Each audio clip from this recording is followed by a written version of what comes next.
حضرت حبیب اجمی رحمۃ اللہ علیہ کا ایک مرید اپنے بڑا وہ بیچارہ مالدار تھا لیکن بے اولاد تھا، مکان خریدنا چاہتا تھا، پیسے اس کے پاس تھے، حج پہ جانے لگا تو پیسے پیر صاحب کو دے گیا۔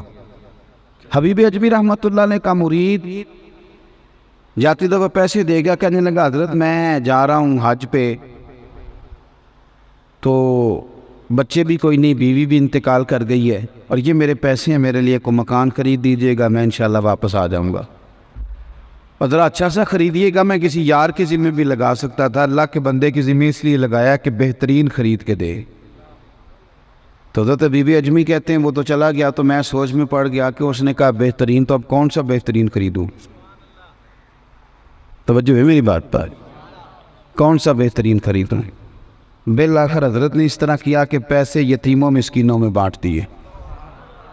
شخص آ گیا حج کر کے واپس، کہنے لگا حضور میرا مکان، آپ فرمانے لگے پتر میں نے تیرے لیے جنت کا مکان خرید دی ہے، تیرے لیے مکان جنت کا مکان خرید دیا تیرے لیے۔ وہ اسے بھی پتہ تھا نا، پتہ ہوتا ہے ہمیں دنیا دار کون ہے، دین دار ہمیں پتہ ہوتا ہے، اسے پتہ تھا کہ جس شخص سے میں بات کر رہا ہوں یہ بڑا آدمی۔ کہنے لگا حضور مجھے منظور ہے، آپ مہربانی کریں ایک چیٹ لکھ دیں مجھے، اتنا تو میرا حق بنتا ہے نا، ایک رکا لکھ دیں کہ آپ نے میرے لیے جنت کا مکان۔ اللہ اکبر! حضرت نے ایک رکا لکھ دیا کہ میں نے اس کے لیے جنت کا مکان خرید لیا ہے۔ کچھ ہی دن گزرے، تازہ حج کر کے آیا تھا، آواز قدرت آئی اور روح پرواز کر گئی۔ وہ جب اس کے جنازے کے لیے لوگ گئے تو اس نے وصیت لکھی ہوئی تھی کہ میرے لیے میرے شیخ نے جنت خریدی ہے، تو یہ رکا میرے کفن میں رکھنا۔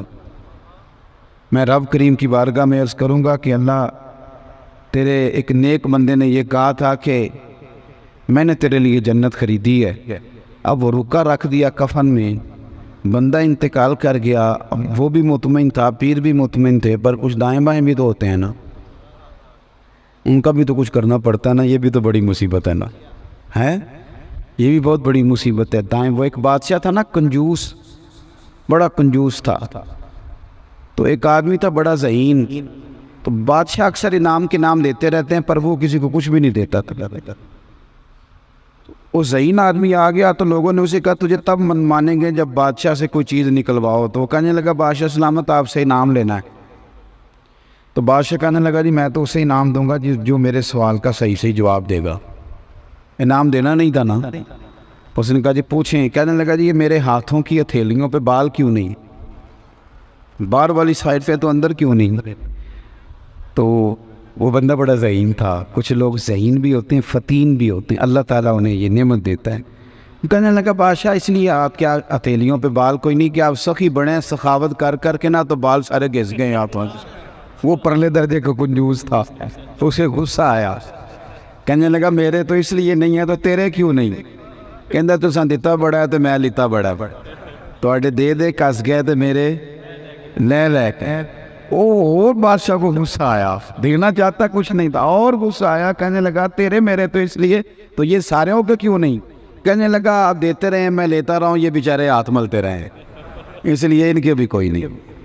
تو یہ کچھ لوگ نا دور بیٹھ کے بیچارے ہاتھ بھی ملتے رہتے ایسے مفت میں، وہ دیکھو جی فلانا کدھر چلا گیا، فلانا کہاں پہنچ گیا، اور چھوڑ تم رب کی رحمت پہ اعتراض نہیں کرتے نہ، اللہ نے کسی کو منشی رکھا ہوا ہے کہ کسی کو پوچھ کے اللہ رحمت دے گا، وہ جب دیتا ہے تو پھر بے حساب و کتاب ہی عطا کرتا ہے۔